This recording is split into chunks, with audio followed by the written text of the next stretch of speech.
দর্শকরা গান শুনতে আসছে এবং দর্শক যদি না থাকতো তাহলে আমাদের এই হারমোনিয়াম বাদ্যযন্ত্র স্টেজ করতে লাগতো না। যার জন্য আপনাদেরকে ধন্যবাদ। আমি সবচেয়ে বেশি ধন্যবাদ দিই অভিনয় করছে শিল্পীরা, তারা প্রত্যেকে কিন্তু আমাদের চেনা। আজকে যে সুন্দরভাবে অভিনয় দেখলাম, এই অভিনয় কিন্তু শত শত টাকা দিয়ে টিকিট কেটে দেখতে হতো। আজকে তারা আমাদের বাড়ির পাশে থাকে বিধায় আমাদের কাছে মূল্য কম, কিন্তু অভিনয় আমার অনেক ভালো লেগেছে। সেই সাথে ভালো লেগেছে যারা বাদ্যযন্ত্র বাজাচ্ছে, সেই পুরানো দিনের হারানো দিনের গানের মতো আমাদের প্রত্যেকটি মানুষের মনে দোলা দিয়ে যাচ্ছে তাদের এই বাজনা, তাদেরকেও কৃতজ্ঞতা প্রকাশ করছি। আর সেই সাথে বলবো 29শে মে রোজ বুধবার নির্বাচন। অনেক মানুষ আশা করে দাঁড়িয়েছে, আপনাদের ভোটারদের ভোট চাইছে এবং যারা ছোট বড় আছে তাদের দোয়া চাচ্ছে, এটাই স্বাভাবিক। প্রত্যেকের এটা নাগরিক অধিকার, আপনারা সেই অধিকার অবশ্যই পূরণ করবেন। আপনারা আগামী 29শে মে রোজ বুধবার সকাল 8টা থেকে বিকাল 4টা পর্যন্ত ভোট চলবে। আপনারা সকলেই ভোট দিতে যাবেন। ভোট হবে ইভিএম এর মাধ্যমে এবং সকলেই অবশ্যই ভোটার আইডি কার্ড সাথে নিয়ে যাবেন। যদি আপনাদের ইভিএম এ ভোট দিতে কষ্ট হয়, প্রয়োজনে আপনি আগের মতো সিল দিয়েও দিতে পারবেন। ভোটার কার্ডটি কিন্তু আপনাদের জন্য অত্যন্ত জরুরি। ভোটার কার্ড নিয়ে গেলে হারাবেন না, অবশ্যই সাথে নিয়ে আসবেন। এটা কিন্তু আপনারা আপনাদের পরবর্তী ছেলে মেয়েদের জন্য বিশেষ দরকার। আপনাদেরকে অনুরোধ করব, সকলেই বুধবার দিন সকাল 8টা থেকে ভোট কেন্দ্রে যাবেন। বিশেষ করে আমাদের এলাকা যেটা বরাক, আমাদের বরাক সরকারি প্রাথমিক বিদ্যালয় ভোট কেন্দ্র, আপনারা ভোট দিতে যাবেন এবং সকাল 8টা থেকে 4টা পর্যন্ত সুশৃঙ্খল ভাবে ভোট হবে। আপনারা সেখানে ভোট দিতে যাবেন। আপনারা দেখছেন শেখ হাসিনার নেতৃত্বে বাংলাদেশ পরিচালিত হচ্ছে কিভাবে। প্রত্যেকটি পুরুষের সাথে সাথে মা বোনদের অধিকারও ফিরিয়ে দিচ্ছে। একটু আগে বক্তব্য দিলেন আমাদের মুন্নি আফা, তিনি বললেন তার ভোট চাইলেন। এটাই হচ্ছে শেখ হাসিনার বাংলাদেশ। নারী এবং পুরুষদের সমান অধিকার দিয়েছে, এটাই প্রমাণ করেছে আপনাদেরকে। প্রত্যেক নারীরাও আপনাদের এই নির্বাচনে অংশগ্রহণ করতে পেরেছে। আপনারা পিছিয়ে নাই, আপনারা নারীরাও সমান অধিকার ভোগ করতে পারছেন। যার জন্য শেখ হাসিনা সরকারকে আমরা ধন্যবাদ দেই। ধন্যবাদ দেই আমাদের সাঁথিয়া মানিকগঞ্জের উন্নয়নের উপকার আল্লাহ জাহিদ মালিক স্বপনকে। তিনি আপনাদেরকে নিয়ে সাথে আছে, আপনাদেরকে পাশে রাখেন এবং যে কোনো কাজে আমাদেরকে সম্পৃক্ত করে। তার কঠিনভাবে নির্দেশ, এলাকার যতগুলো অনুষ্ঠান হবে, ওয়াজ থেকে শুরু করে গান বাজনা হচ্ছে মানুষের মনের খোরাক। তোমাদের পাশে থেকে কাছে থেকে অতন্ত্র প্রহরীর মতো পাহারা দিতে হবে। যার জন্য আপনাদের কাছে আপনাদের একজন ভলান্টিয়ার হিসেবে আপনাদের পাশে আছি। আপনাদের যত সুবিধা অসুবিধা ভালো মন্দ দেখার জন্য আমরা আছি জাহিদ মালিকের নেতৃত্বে। যার জন্য সামনে যেহেতু ভোট, সবাই ভোট চাবে। আমরা আপনাদের মঙ্গল চাই, আপনাদের ভালো চাই। আপনাদের প্রত্যেকটি ছেলে মেয়ে যাতে সুস্থ থাকে, সুশিক্ষায় শিক্ষিত হয়ে একটি সুন্দর সমাজ, একটি সুন্দর একটি ইউনিয়ন গঠন করতে পারে, আমরা সেই দোয়া চাই। যার জন্য আমরা যদি সুন্দর পরিবেশ করতে চাই, তাহলে অবশ্যই রাজনীতিতে উপজেলা চেয়ারম্যান সহ এমপি সহ একটি ভালো মানুষ হতে হবে, যিনি দুর্নীতি করে নাই, যিনি কালো বাজারি করে নাই, যারা থানার দালালি করে নাই, তাদেরকে আমরা এখানে দেখতে চাই। যার জন্য আমরা বলবো, আপনাদেরকে নিয়ে খেলা করবে, আমরা তা প্রশ্রয় দিব না। জনগণ স্বচ্ছ মানুষ চায়, ভালো মানুষ চায়।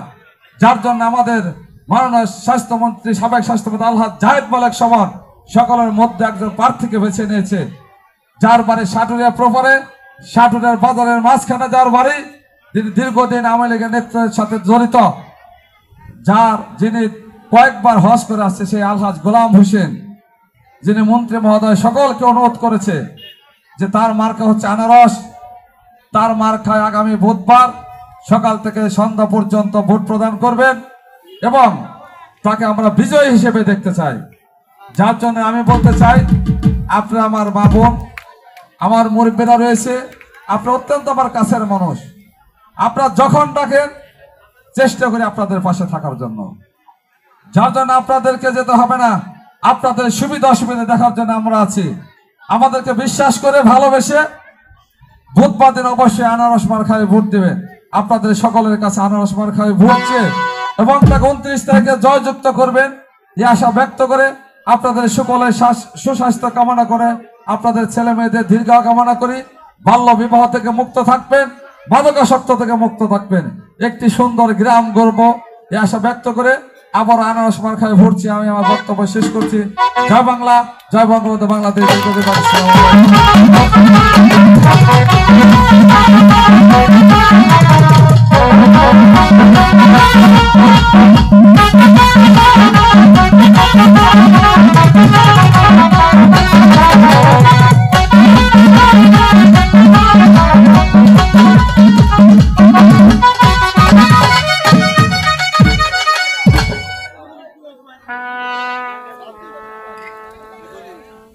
মন্ত্রীবর,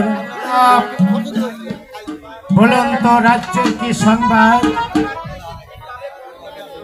প্রজারা কি ঠিকভাবে কর দিচ্ছে? না মহারাজ, প্রজারা ঠিকভাবে কর দিচ্ছে না মহারাজ।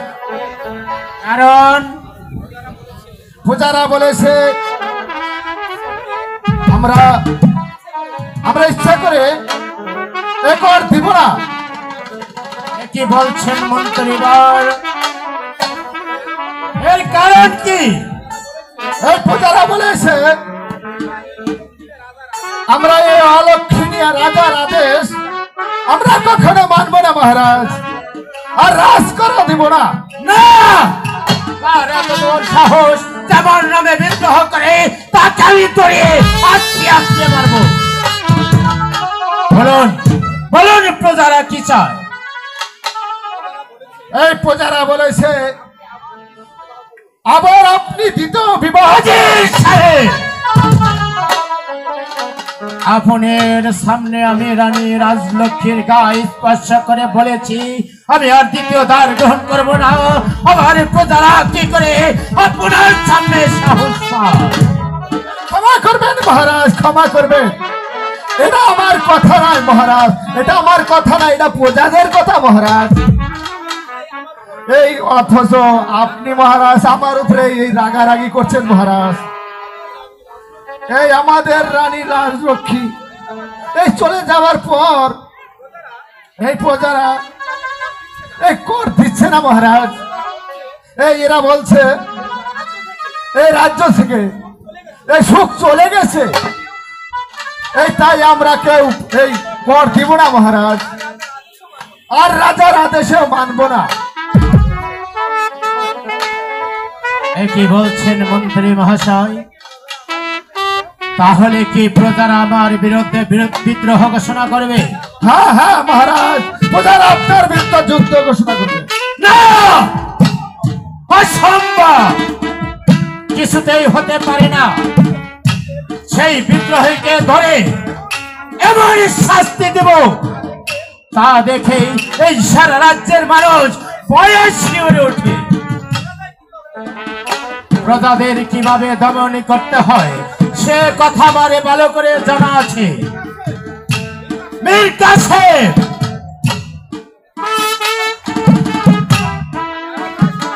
আমি আড়াল থেকে সবে শুনেছি মহারাজ এই মন্ত্রীর ষড়যন্ত্রের কথা।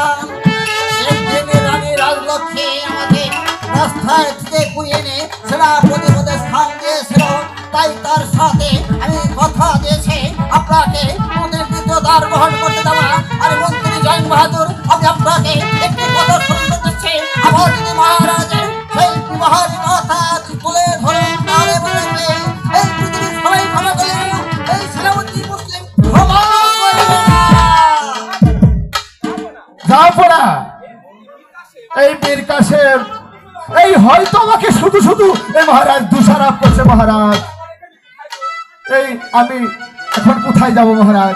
ঠিক আছে মীর কাসেম, আমার আপন দোলাল আস্তে আস্তে বড় হয়েছে, তাই ওদেরকে সুশিক্ষায় শিক্ষিত করে মানুষের মতো মানুষ করে গড়ে তুলতে এই মুহূর্তে তুমি আপন দোলালকে স্কুলে ভর্তি করে দাও। মীর কাসেম, আপনি যখন আমাকে আদেশ করেছেন তাহলে আর বিলম্ব নয়, এই মুহূর্তে আমি আপনার দুলালকে নিয়ে চলে যাব সেই মাস্টারের বাড়িতে।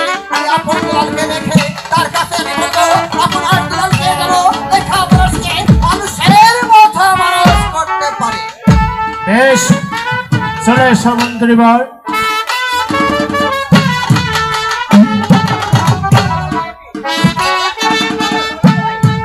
মহারাজ আমার চালাকি আপনি বুঝতে পারেননি।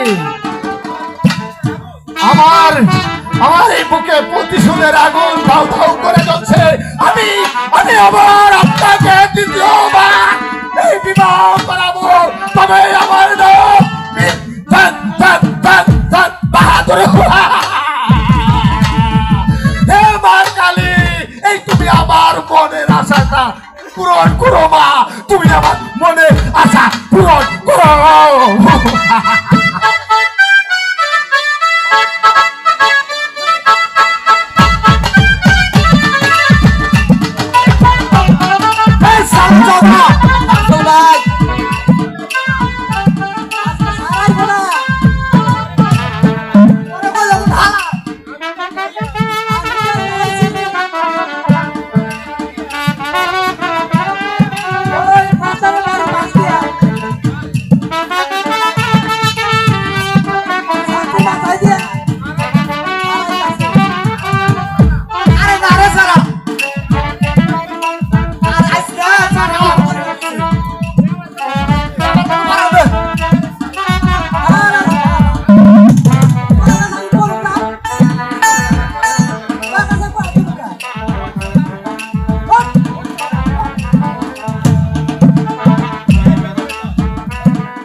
এই জন্টু, তোর পড়া কি শেষ হয়েছে?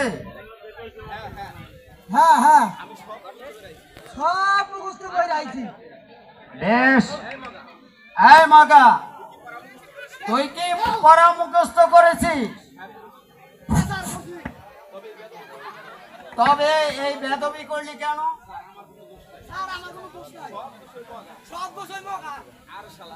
আরে বেদব, আরে শালা আর কথা বলো। এখানে বস। স্যার এই বেদব,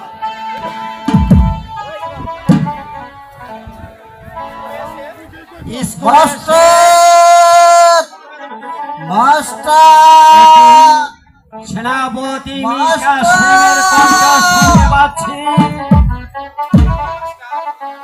মাস্টার বলুন মীর কাসেম, এমন কি হয়েছে? আমি আপনার সঙ্গে আপন দুলালকে কেন দেখতে পাচ্ছি? আপনি একটিবার আমাকে খুলে বলুন সেনাপতি। মাস্টার বলুন। আমি এসেছি মহারাজের হুকুমে মাতৃহারায় আপনার দুলালকে আপনার স্কুলে ভর্তি করতে।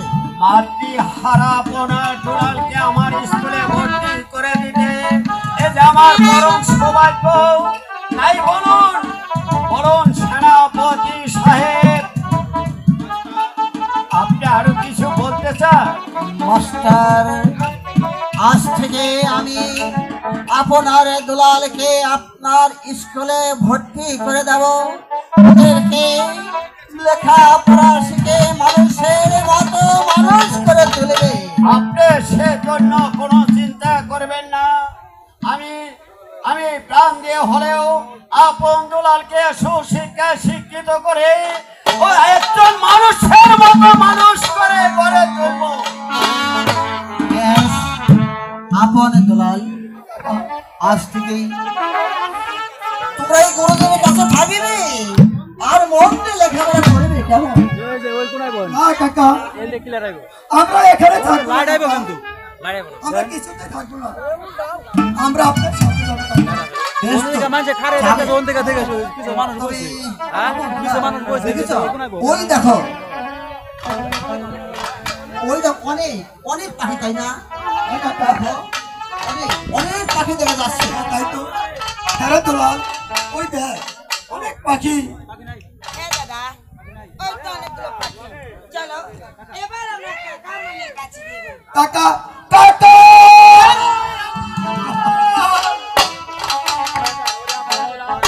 ওরে আপন দুলাল, এখন থেকে আজকে তোদেরকে যে লেখাপড়া শিখে একজন মানুষের মতো মানুষ হতে হবে।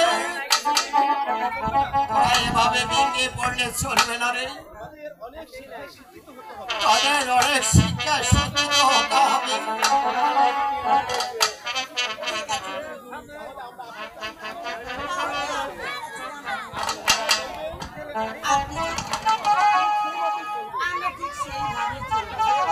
ঠিক আছে, তাহলে আর বিলম্ব না করে আপনাদের এখানে ছুটি। এই দাদা মাদা চল এখানকার মতো ছুটি দিয়ে দিচ্ছি, তোরাও চলে যা।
মালের মাত্রা হয়েছে বেশি, আমি যার স্থির থাকতে পারছি না, আর খাবো না। থাক থাক শোনা, তুই এখানে থাক, এখানে তুই থাক, আমি একটু ঘুমে নি। ও কি হাই রে মনুয়া মাঝি, গাজার নৌকা পাহাড়ি দিয়া যায়। ও কি হাই রে মনুয়া মাঝি, গাজার নৌকা পাহাড়ি দিয়া যায়।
এখানে থাক,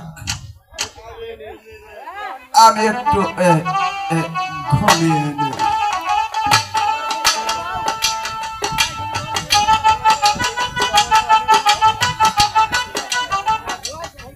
বাহ, কি সুন্দর ফুল ফুটেছে। আজ আমি মনে সুখে ফুল তুলবো আর মালা গাঁথবো। রং বেরঙে ফুল ফুল গাছে মোদের ডোবা গানে মোদের ডোবা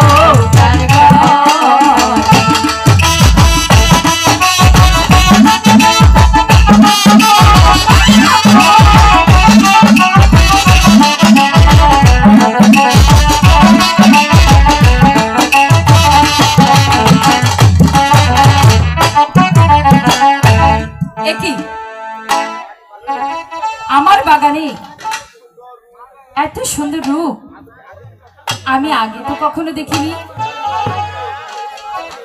এই রূপ দেখে আমি যে পাগল হয়ে গেলাম। আগে আমি তাকে একবার ডেকে দেখি। বন্ধু, না না, এই শুনছেন? বাহ, একদম ঘুমিয়ে গিয়েছে। এত করে ডাকছি তবুও তাকে জাগানো যাচ্ছে না। কে গো তুমি শুয়ে আছো ফুলের বাগানে গো, ফুলের বাগানে।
সে জেগে উঠছে না।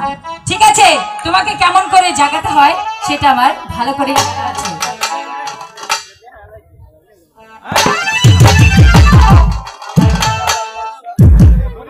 আমাকে তুই ঘুমাতে দিস না, তোকে একবারে এমন একটা চর মারবো তার বাপের নাম ভুলে দিব। শালা মশা, আমাকে ঘুমাতে দে। হ্যাঁ, এবার তোমার সামনেটা দেব।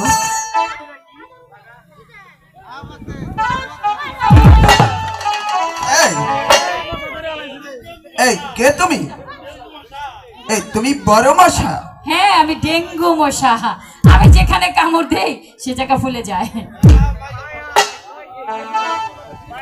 কে কে কে তুমি? আমি তোমাকে চিনতে পারছি না। আমি কে? হ্যাঁ, তুমি কে? আমার নাম শুনলে তুমি ভয়ে পালিয়ে যাবে না আরে তো? না, আমি ভয়ে পালিয়ে যাব না। বলো বলো তুমি কে? আমার নাম হচ্ছে চন্ডা দেবী। এই, আমি পালাই পালাই। না, এই দাঁড়াও, পালাচ্ছ কেন? আমার নাম শুনে তুমি পালিয়ে যাচ্ছ?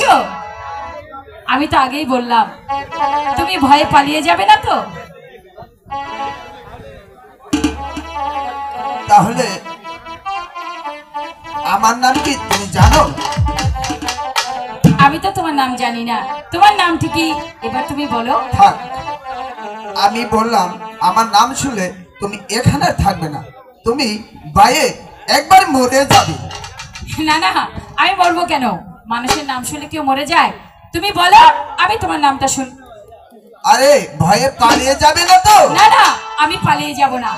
বেশ, আমি বলছি আমার নাম হচ্ছে এই হিকমত আলী এই গুন্ডা। এই, কি হচ্ছে? আমি বলেছিলাম তুমি পালিয়ে যাবে, এখন কেমন হলো? ঠিকই বলেছো, তুমি তাহলে গুন্ডা? হ্যাঁ, আমি হিকমত আলী গুন্ডা। শেষ পর্যন্ত আমি একটা গুন্ডার প্রেমে পড়ে গেলাম।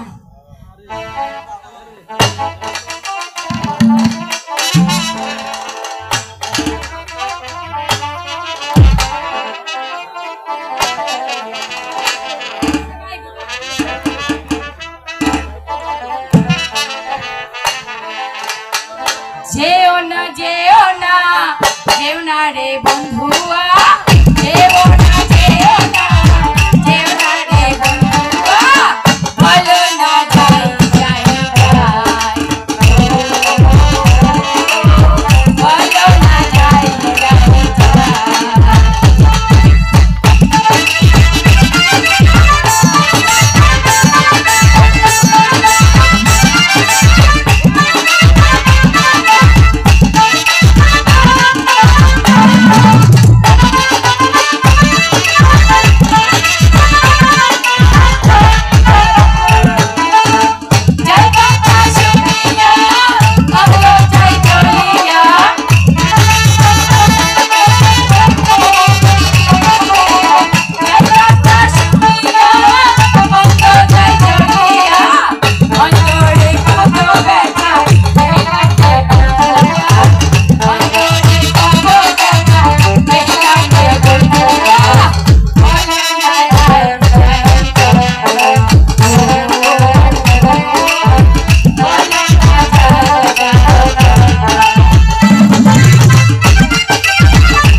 আমাকে তো তুমি কখনো ভুলে যাবে না। না বন্ধু, আমি কখনোই তোমাকে ভুলে যাব না, যাব না, যাব না, যাব না। আচ্ছা তাহলে তুমি যদি আমাকে ভুলে যাও তাহলে কিন্তু আমি পানে বাঁচবো না। তাহলে কি করবে? আমি একবার দম বন্ধ হয়ে একবারই মারা যাব। ঠিক আছে, আমি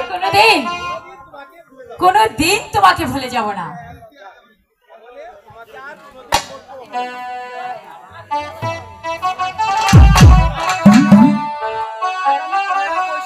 আগামী পহেলা বৈশাখ আমার সঙ্গে সভা।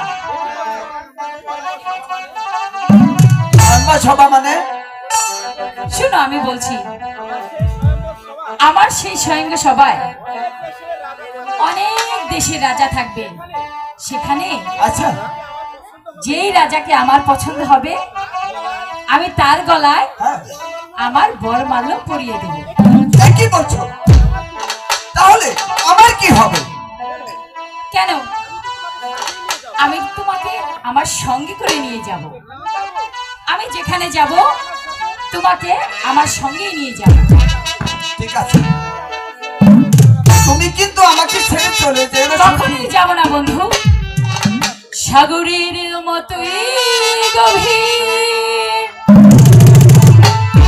আকাশের মতোই অসীম, আমার এই প্রেম আমি তোমাকে দিলাম। তোমারই আছি আমি, তোমারই ছিলাম। তোমারই আছি আমি, তোমারই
তাহলে আমাকে তুমি কেমন করে নিয়ে যাবে?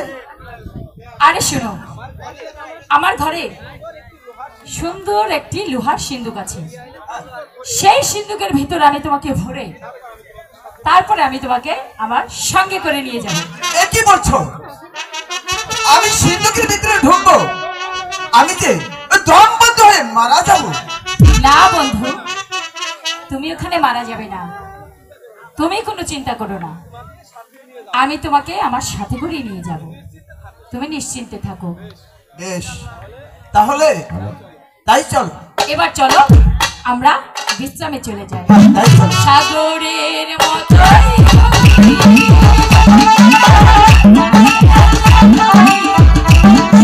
সম্মানিত সুধী, আসসালামু আলাইকুম। এই চন্দ্রা দেবীর গানে নাচ গানে সন্তুষ্ট হয়ে ঘোড়াপাড়া হতে আগত যে কলকি মালাই বেছে কাদের মামা, ওনাকে 100 টাকা দিয়ে আশীর্বাদ করেছে, মাঝে মাঝে সুন্দরভাবে নাচ দিতে। হ্যালো প্রিয় দর্শক শ্রোতা, আমাদের আজকের এই অনুষ্ঠানের নায়ক এবং নায়িকার ভূমিকায় এই গানে এবং সুর ছন্দে সন্তুষ্ট হয়ে আমাদের সাভার থেকে আগত নিরঞ্জন দা, 4 নং ওয়ার্ডের এই সেক্রেটারি নিরঞ্জন দা, ওনাদের গানে সন্তুষ্ট হয়ে 100 টাকা দিয়ে আশীর্বাদ করলেন।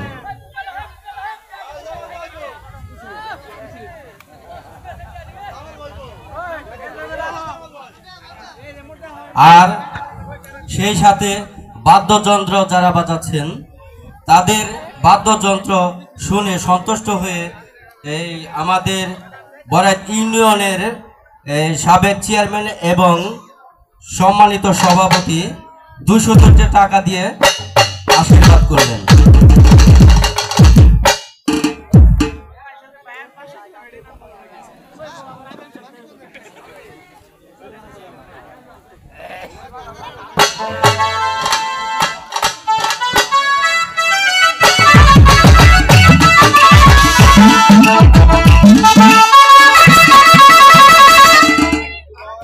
মন্ত্রীবর রানী রাজলক্ষ্মী চলে যাবার পর আমার এই মনটা যে খুব দুর্বল লাগছে। তাহলে চলুন মহারাজ, এই 2-4 দিনের জন্য আমরা শিকারে চলে যাই মহারাজ। একই বলছেন মন্ত্রীবর? তাহলে যে প্রাসাদ আলোকিত হয়ে থাকবে কেন মহারাজ? আপনি মীর কাসেমের হাতে এই রাজ্যভার তুলে দিন মহারাজ। ঠিক বলেছ মন্ত্রীবর, আমি এই মুহূর্তে মীর কাসেমের হাতে রাজ্যভার তুলে দিই। আমি যাব হরিণ শিকারে। কোথায় মীর কাসেম?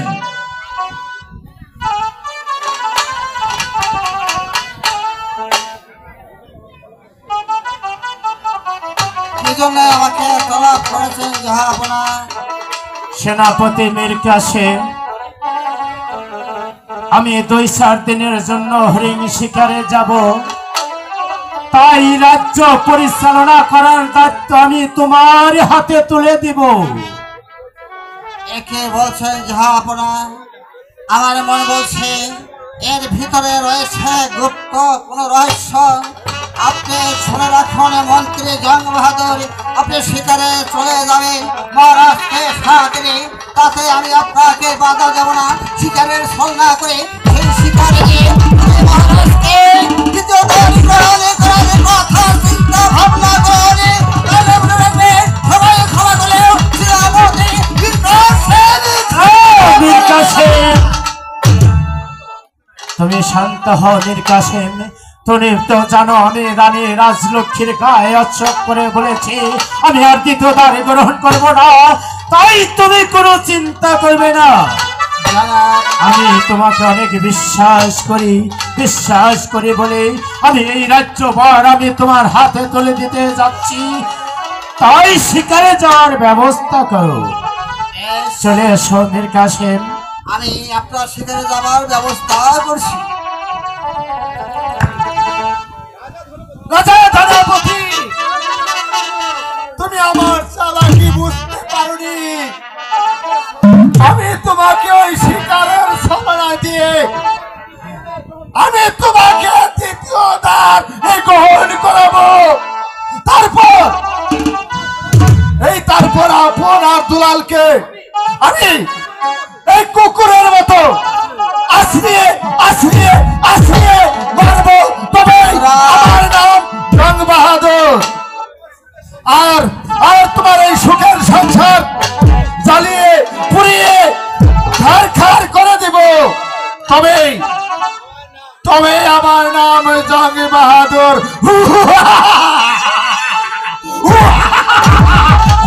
কালী, তুমি আমার মনের আশাটা পূরণ করো না, আমি তোমাকে জুড়া পাঠা দিব।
মন্ত্রীবর, অনেক দূর ক্লান্ত হয়েছি, তাই আমার জল পিপাসা লেগেছে। আমি জল খাবো মন্ত্রীবর। ওই তো সামনে একটি বাড়ি দেখা যাচ্ছে, ওখানে গিয়েই জল খাবো। চলে এসো। আসুন, এখানে জলের ব্যবস্থা আছে, আপনারা বসুন।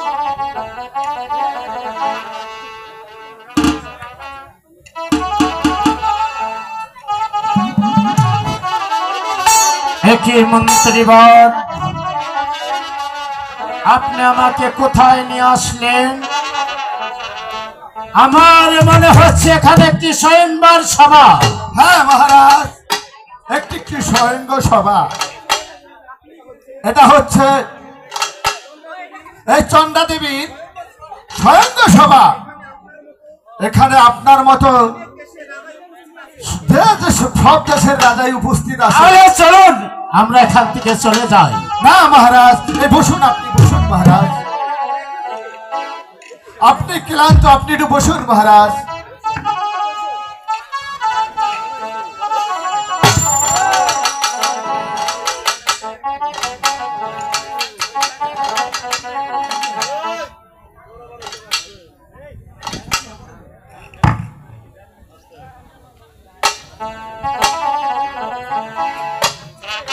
সখী, তোরা বলতে পারিস এখানে কোন কোন দেশের রাজা আছে?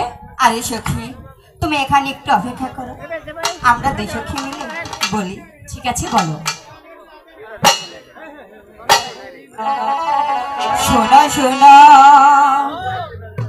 রাজকন্যা, বলি যে তোমারে গো,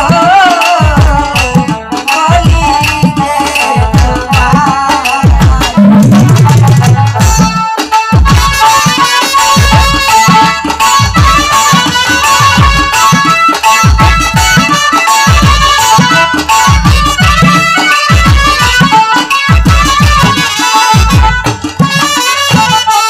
হাই গো দক্ষিণ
পছন্দ হয়ে গেছে, এবার তোরা চলে যা। আরে সখী, তুমি কার গলায় মালা দিবি?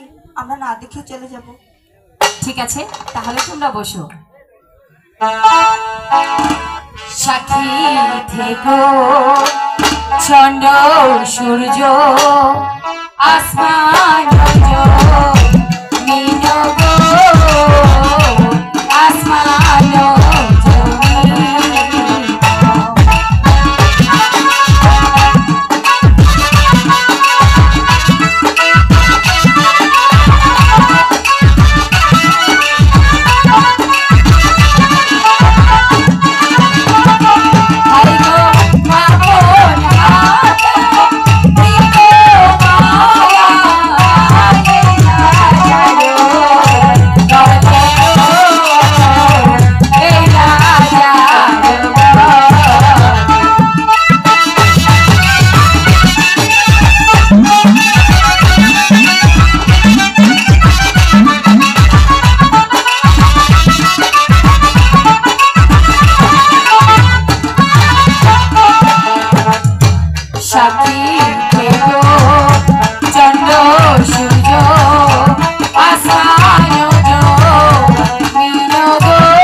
সাথ মিঠিয়ে দি। বেশ, এদের যুদ্ধের সাথে এক্ষুনি মিলিয়েছি।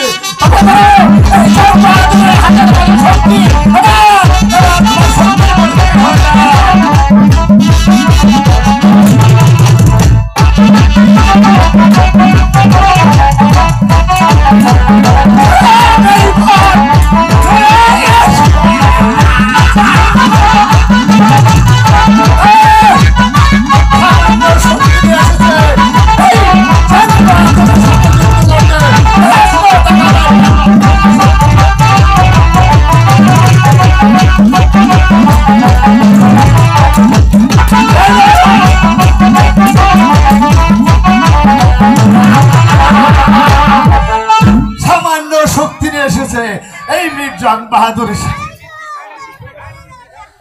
মন্ত্রী বলেন মহারাজ। কিসে থেকে কি হয়ে গেল আমি তো বুঝতে পারছি না।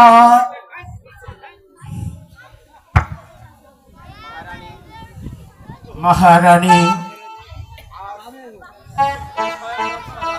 আজ এই সংবাদ সভায় আমি তোমাকে স্ত্রী রূপে গ্রহণ করলাম।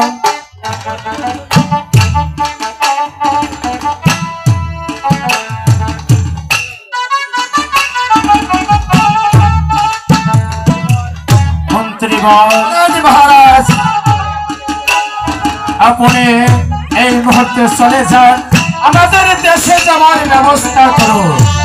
বেশ, ঠিক আছে মহারাজ, আমি তাই যাচ্ছি মহারাজ, আমি তাই কাছে চলে আসুন মহারাজ।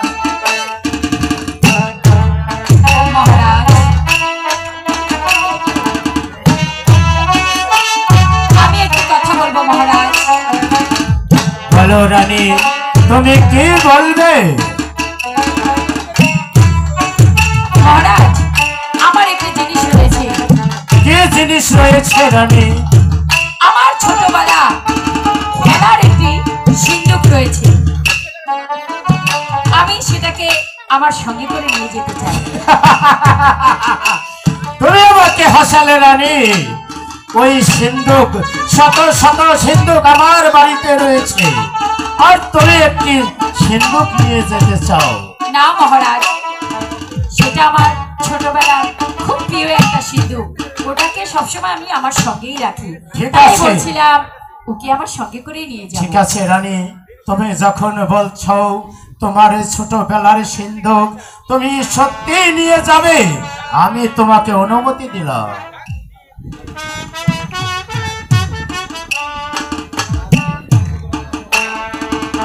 ঠিক আছে রানী, চলো আমরা দেশে যাওয়ার জন্য ব্যবস্থা করে দিই। চলে এসো। ঠিক আছে, চলুন।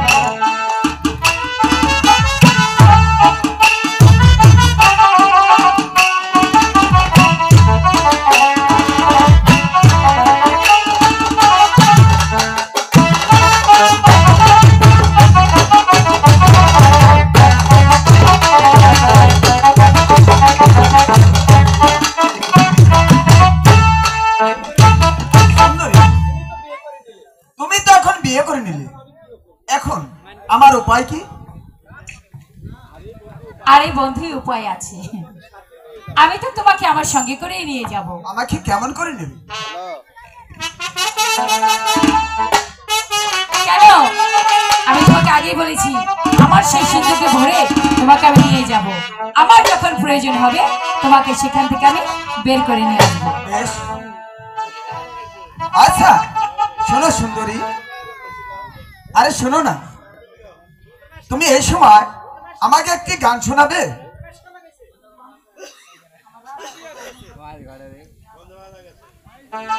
ওরে বন্ধু মায়া লাগাইছে, প্রীতি শিখাইছে, দেওয়ানা বানাইছে, জাদু করিয়া বন্ধে মায়া লাগাইছে। ও বন্ধে মায়া লাগাইছে, প্রীতি শিখাইছে,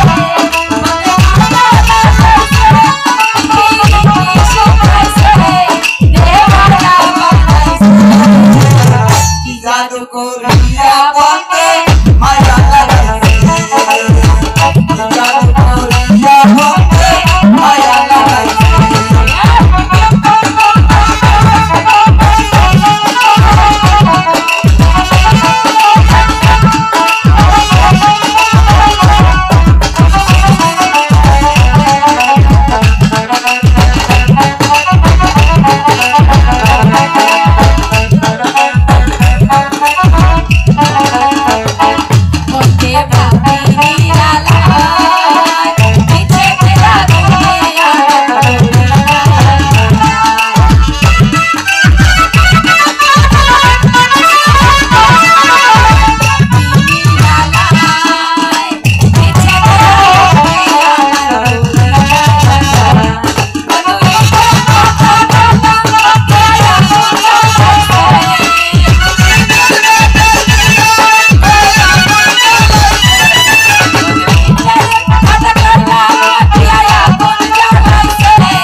বাসো না, আমি জোর করে বাসি। তুমি কি আসলে আমাকে ভালোবাসো না? না, আমি তাহলে তোমাকে- কেমন করে তোমাকে আমার সঙ্গে নিব বলো? আমি তোমাকে সত্যি ভালোবাসি।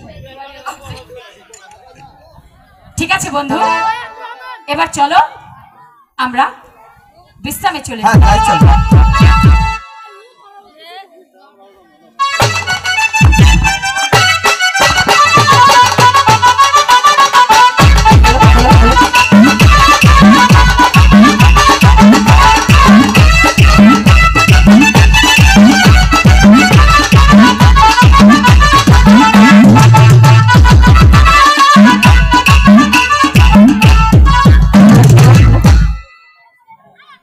বাহ, এত সুন্দর করে এই প্রাসাদটা কে সাজিয়েছে? কি দেখছো রানী?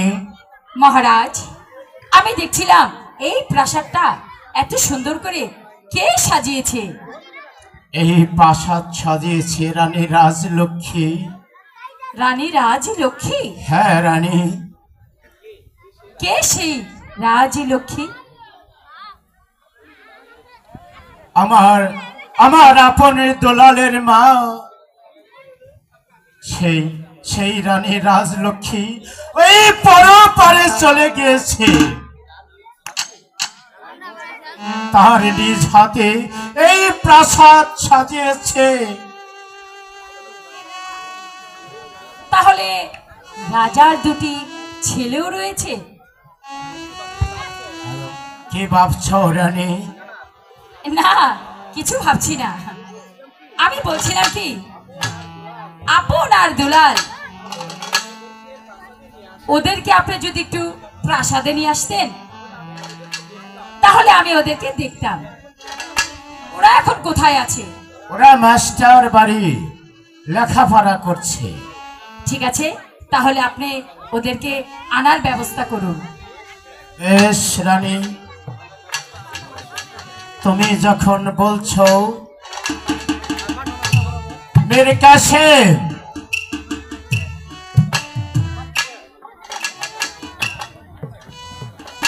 একই একই ঝাপনা আপনার পাশে মেয়েটিকে মেরে কাছে গিয়েছিলাম ওই হরিণের শিকারে।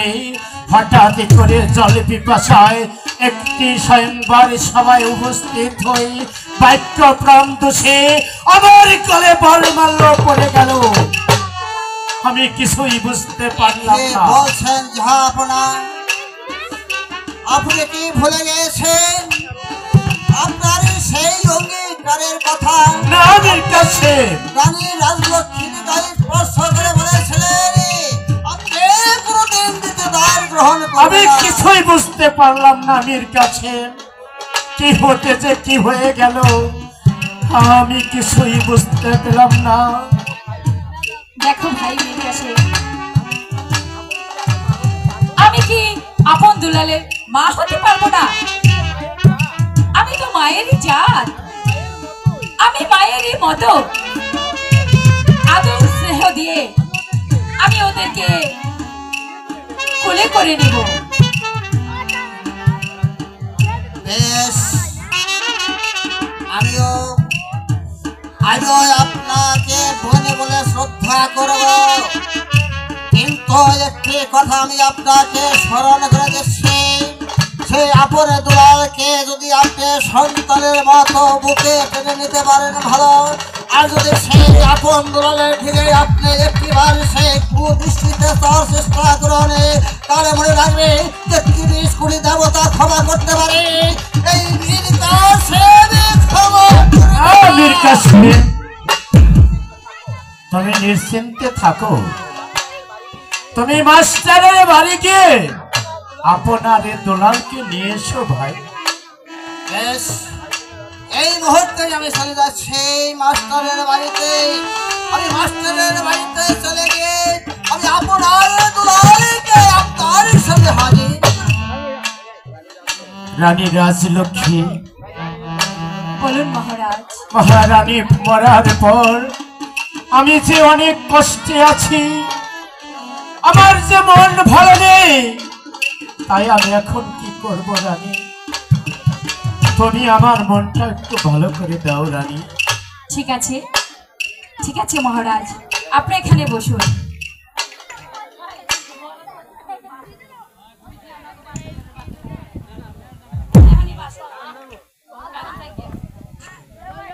ঠিক আছে মহারাজ, আপনাকে খুশি করার জন্য আমি এই রাজ্যে এসেছি। আপনাকে আমি খুশি করেই ছাড়বো। ওরে তুমি দিও না গো বাসর ঘরে বাতিনি ভাইয়া, আমি অন্ধকারে বন্ধ ঘরে যাব মরিয়া।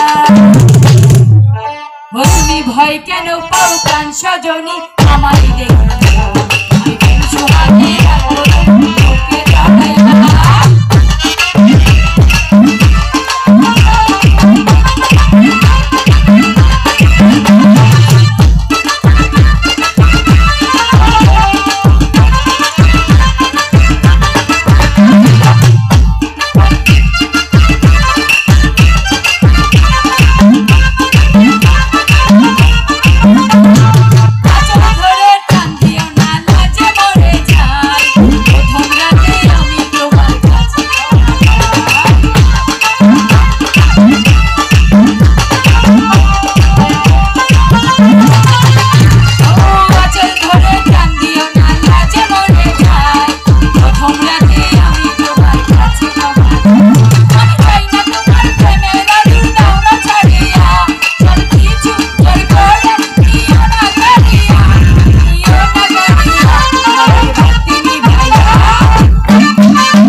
খুব খুশি হয়েছি রানী। ঠিক আছে। চলো আমরা অন্তঃপুরে চলে যাই, আপনি হয়তো কিছুক্ষণের মধ্যে আপন দুলাল চলে আসবে। আপনি ঠিকই বলেছেন, আপনি বড্ড ক্লান্ত, আপনার এখন বিশ্রামের প্রয়োজন। চলে আসুন আমার সঙ্গে।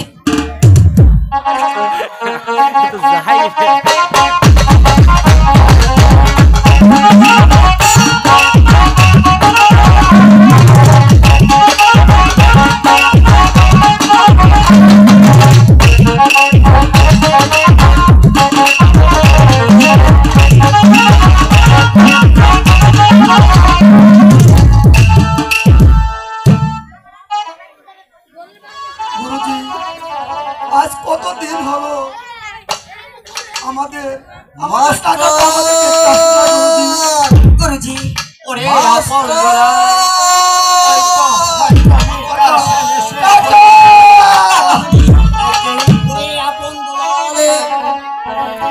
আমরা যে তোদেরকে নিতে এসেছি বাবা।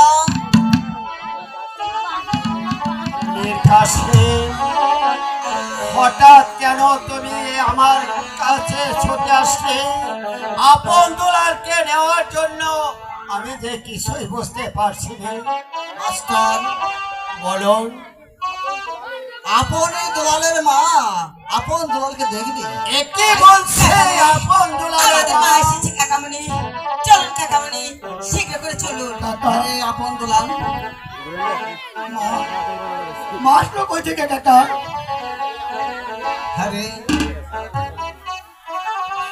কথা বলে আর বড় দুঃখ করিস নি বাপ। এখন গুরুজির কাছ থেকে বিদায় নিয়ে চলো তোমাদের মায়ের কাছে যাবে।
আপনার দুলালকে আপনি নিয়ে যাবেন, কিন্তু ওদেরকে আমি কি দিয়ে দেব? আমাকে দেওয়ার মতো আর কিছুই না।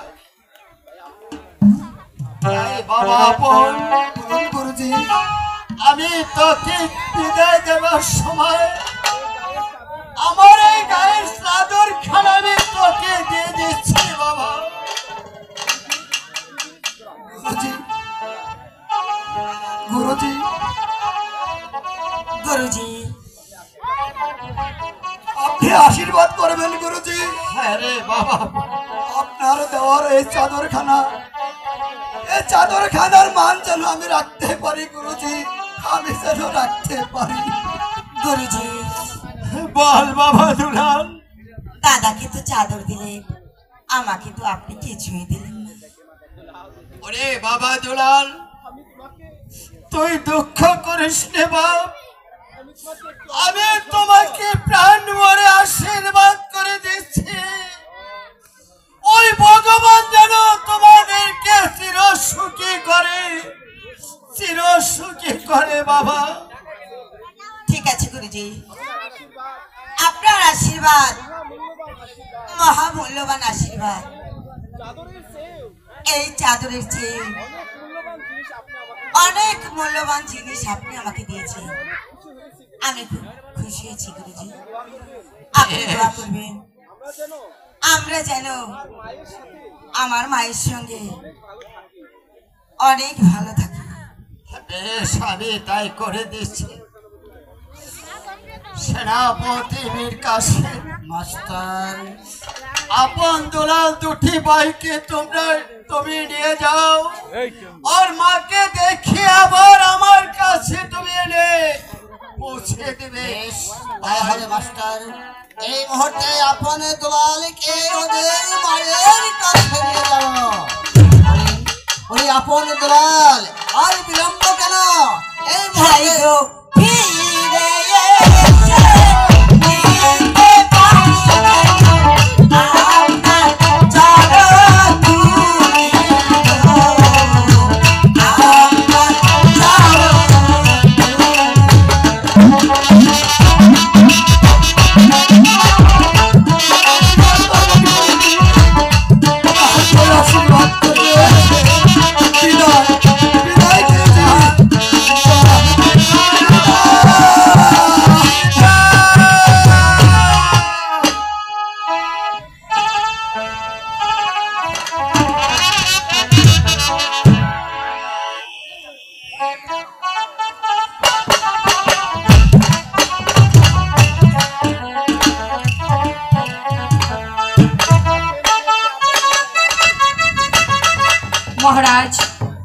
কাশেম গিয়েছে আপন দুলালকে আনতে। কই এখনো তো এলো না, তবে কি মীর কাশেম আমাদের সঙ্গে বেইমানি করলো? না রানী, এই তো মীর কাশেম এসেছে। মীর কাশেম কোনোদিন ফাঁকি দিতে পারে না।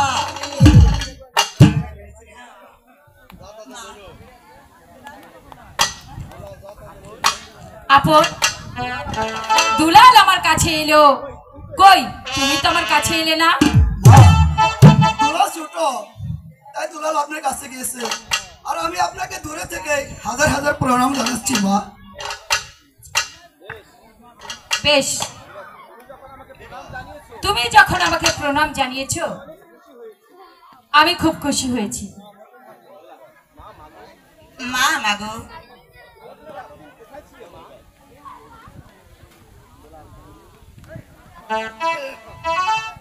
মা মাগো, বলো বাবা। তুমি আমাদেরকে রেখে এতদিন কোথায় ছিলে? মীর কাশেম, মহারাজ, চলো আমরা বাহিরে চলে যাই, ওনার মায়ের কাছে সুখ দুঃখের গল্প করো। বেশ, তাই চলুন মহারাজ, তাই চলুন।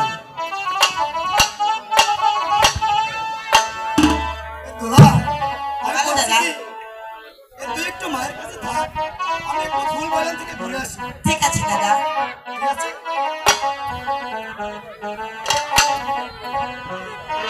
মা, এতদিন আমাদেরকে রেখে তুমি কোথায় ছিলে? কেন? আমি আমার বাবার বাড়িতে ছিলাম। আর কখনো আমাদেরকে রেখে তুমি তো যাবে না বাবা, আর কখনো তোমাকে ছেড়ে সত্যি যাব না। বলছো? সত্যি বলছি, সত্যি বলছো? সত্যি বলছি। সত্যি সত্যি সত্যি সাগো মা, ও গো মা, আমারে সাগো মা,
হবে, অনেক যে বেলা হয়ে গেছে দুলাল।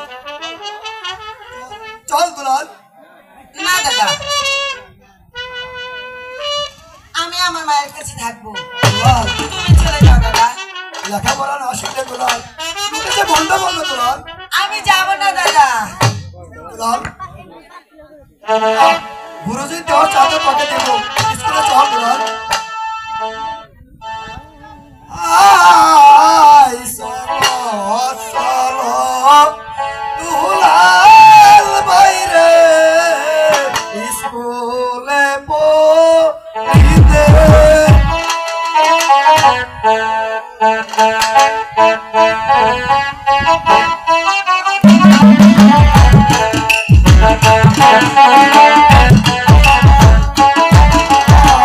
আই চলো চলো দুলাল বাইরে স্কুলে পড়িতে। আরে দাদা, বলছি যাবো না।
আমি বলছি কি দুলাল আমার সাথে চলে আয় ভাই।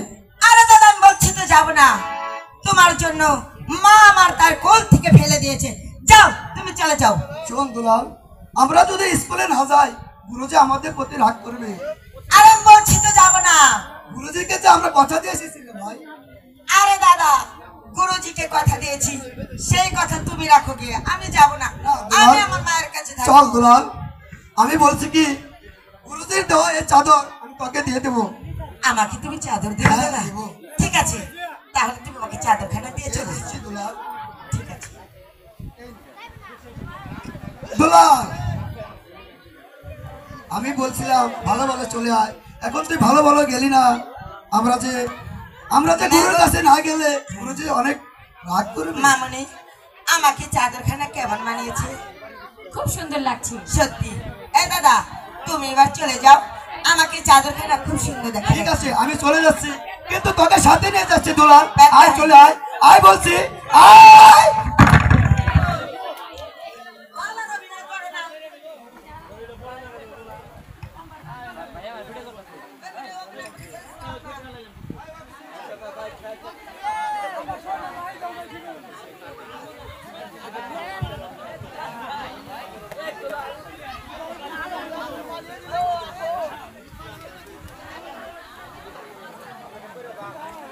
এসেছিলাম ওদের মা হয়ে।